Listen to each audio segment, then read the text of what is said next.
What's going on, guys? This is Remy with Level 1, and I'm here to bring you a review of something that we've done in the past. This one's going to be a little bit different, being that we have reviewed Panasonic products in the past and a lot of their rugged phones and tablets and stuff. This one we actually took on a pretty big trip, and we actually took it on one of the most, I don't know if I want to say dangerous mountains in the world to climb, but it's definitely up there. We took the Panasonic FZ-S1 to St Lucia on the Pitons, but I'll get into all of that in our review now. First things first, I'd like to say that we have reviewed Panasonic rugged devices in the past.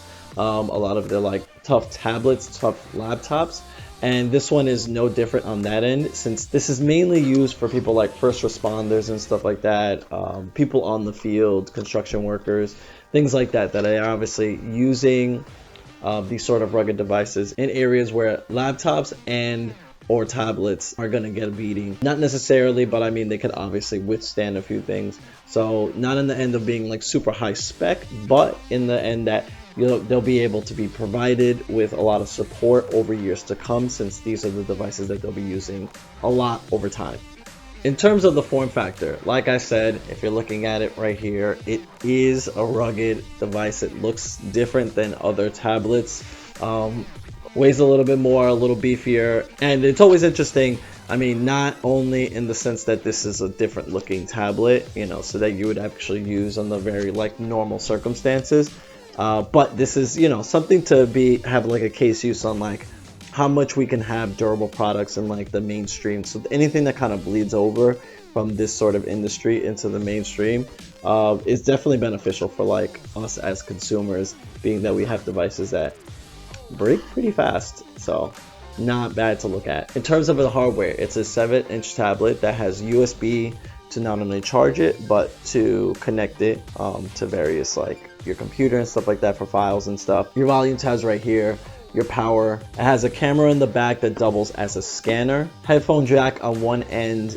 the removable battery that actually, when you remove this battery, has a compartment to put an SD card that would be able to upgrade you up to 64 gigabytes of space inside. And then it has all these other little compartments that you can modular design and like have little compartments that you can put in like an actual scanner and different things like that. So that's the entire kind of form factor of this thing. Really rugged, but it's also made to be able to like have modular inputs. Oh, and one last thing, it also has like a section on the bottom that lets you dock it into things like a keyboard, or you know, making the actual like 2-in-1 or 3-in-1 kind of device. All ports for the device are weather resistant or weatherproof with an IP65 and IP65 rating, so dust resistance and stuff like that. So you'll be pretty safe taking it out for journeys and having like water resistant and everything else. Obviously you're not going to want to like jump in a pool with it, but everything else kind of stands. The specs on this are a Snapdragon SDM660, 2.2 gigahertz with 4 gigabytes of RAM, with 64 gigabytes of internal storage, and you being able to upgrade it for an additional 64 gigabytes of storage after that behind the battery pack. Its focus is not on cutting edge technology, but it's to be able to provide you with years of updates as you're using the device. Panasonic has agreed to obviously let you do that. It's like up to the 2-year mark, and then even past that. There's Android on this thing.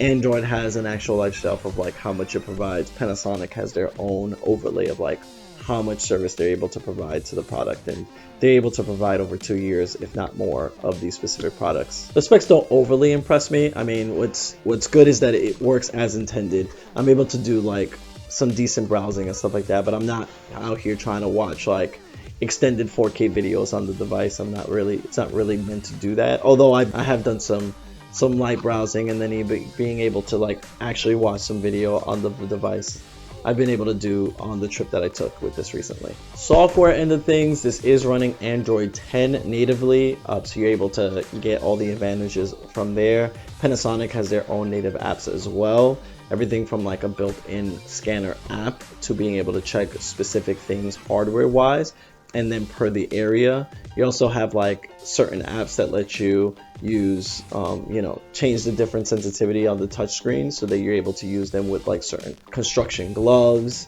and different things like that. And then, you know, even as there's water on it, you're able to use it. So that's also like really interesting things that Panasonic has added, knowing the environment that it's going to be used in and being able to like put it in here effectively so that you can try it out. Like I said, so one of the biggest things that I think that I liked about the device was being able to take it anywhere I go and not having an immediate fear that something's going to happen to it.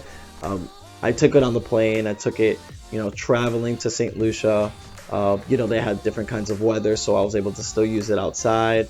I have various shots where I was on the Pitons, so climbing a mountain for 2 hours plus going up and then 2 hours plus going down. As the weather actually started to slightly change during that, I had no fear of using it. If anything, it was my lifeline to know that if anything was happening with any other device I had, this was going to continue to work as my phone stopped working. So this was a very interesting thing to do and use, where, you know, if you're going to be in some sort of situation that could be dire, maybe dangerous, or anything else where you'd want to have some sort of signal, which this has packages to do. This is a really interesting product to be able to take into those situations. So that's something to consider, not only for like using this thing in the corporate world, but being able to use this in like places like in vacation and then just other sort of extreme circumstances or extreme sports maybe. It also begs the question that, you know, if you have children and the way they bang around devices, this is not also bad to use either, as this will last you. You'd have to understand the barrier to entry, as this isn't the cheapest device. So you have to know who this is intended for, and then what would meet your needs to be able to use it as well to justify the price. So if your kid is using a $500 iPad, but they've gone through 3 iPads or 4 because they broke it, they dropped it accidentally, or anything in between, then this is something that obviously can survive you a little bit longer than that, and that justifies the price if they obviously have gone through several of the past, or they likely would because of the way they use devices. And not to say that they use them terribly, but kids will be kids. Overall, I like the device. I like how it's used. It gives you a decent amount of hours of battery life when you're using it, and depending on the modules that you sort of attach to it, can give you different case uses and scenarios that you'd want to get going. Whether you have it, you know, onboarded with the keyboard or different things like that, that's definitely interesting.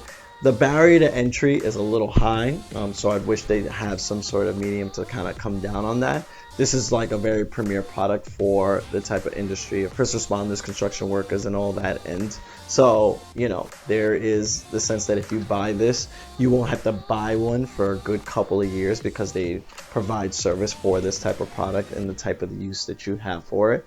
But it's not to say that you couldn't do it, you know, on more extreme circumstances or vacations that you'd want to use it. Just know that you're not getting great quality off of like the camera or anything else. You'd have to kind of envision you'd have other devices that would be with this, but this would have a place during your vacation, whether it's looking at maps or having a device that would be safe in situations where other devices might not. These are all things that you would have to consider, you know, on your trip or on your journey, or when you're going to actually purchase this thing. Overall, I like the device. I fully support that Panasonic makes these types of devices. I would love to see a bleed more in the mainstream, or have it that, like, you know, their main products have a certification that it's like rugged certified, so it meets the standards of what like this Toughbook is, but it's on a regular consumer product, and that it's actually a bit cheaper on that end, but maybe bumped up a little bit because it meets the needs of what this would be.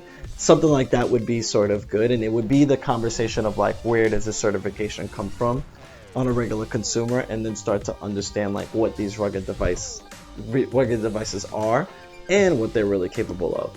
So if you really like this review, leave a comment, like the video, let us know that you'd want to see more of this, or different types of products in different environments, as we like to try to do some of that on occasion. Subscribe to our page and let us know what you'd want in the next video. This is Remy with Level 1, and I'll check you next time.